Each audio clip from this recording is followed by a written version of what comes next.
Welcome back to the deep dive. Today, we're looking at something that, on the surface, seems so simple. Just giving a gift. Right. But it's actually, well, it's a high-stakes minefield of manners and superstition. It really is. We're digging into the etiquette of giving and receiving linksite that's lucky money during Tet, and our source here is the guide, Tet Etiquette, Red Envelope Traditions and Taboos. And if you're thinking this is just about stuffing some cash into a red envelope, you might be setting yourself up for a bit of a cultural faux pas. Oh, a big one.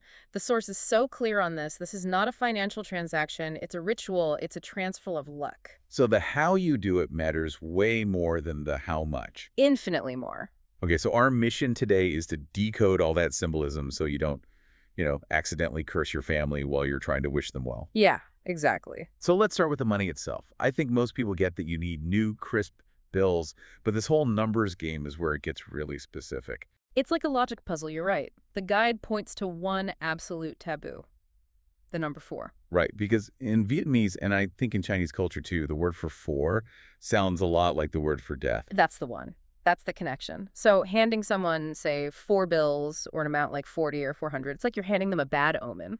Wrapped in pretty red paper. Yeah, which is the complete opposite of what Tet is all about. But the guide goes even deeper than that, which I have found fascinating. It's this whole odd versus even thing. And this is the nuance people miss. You want to avoid odd amounts completely. Why is that?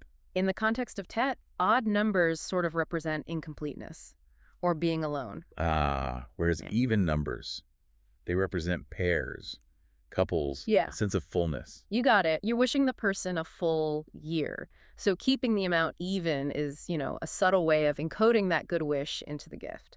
Okay, so the math is down. Even numbers, stay away from fours. Mhm. Let's talk about the hardware, the envelope. I'll be honest, I have a drawer full of leftover envelopes from, 3 years ago. Oh. And the eco-friendly part of my brain is like, reuse them. And the etiquette guide would say, absolutely not. I figured. Is that just an aesthetic thing? Because some of them are still in pretty good shape. It's less about looks and more about energy hygiene, I guess you could call it. The belief is that old envelopes might carry some residual negative energy from the last year. That makes sense. Yeah. It is the Lunar New Year. It's supposed to be a hard reset. Exactly. So bringing in used packaging sort of contradicts that whole spirit of renewal. You want fresh envelopes for fresh luck. A clean slate A clean slate. And the guide also suggests writing a little message on them. to personalize it. Yeah, a generic envelope is fine, sure, but a handwritten note just transforms it from an obligation into a real specific wish for that person. Okay, we have to pivot to the other side of this.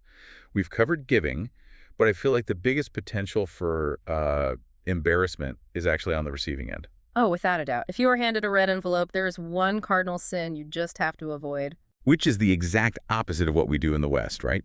If I give you a birthday card, You open it right there. you open it, you read it, you smile, you thank me. You do that with licks, and the whole room goes quiet. You must never, ever open the envelope in front of the person who gave it to you. It feels so counterintuitive, though. Why is it considered so rude? Because it just completely shifts the focus. If you rip it open right away, the implication is that you're only interested in the contents, the money. So you're valuing the transaction over the gesture. Precisely. By keeping it sealed, you're signaling that the blessing from the giver is what's important, not the dollar amount inside. It kind of saves face for everyone and keeps the moment spiritual, not commercial. It's a discipline, really. You have to delay that gratification to show respect. That is the core of it, yes. So to wrap this up, the source material is telling us that licks is this really intricate dance. You avoid the number 4. You stick to even numbers for fullness.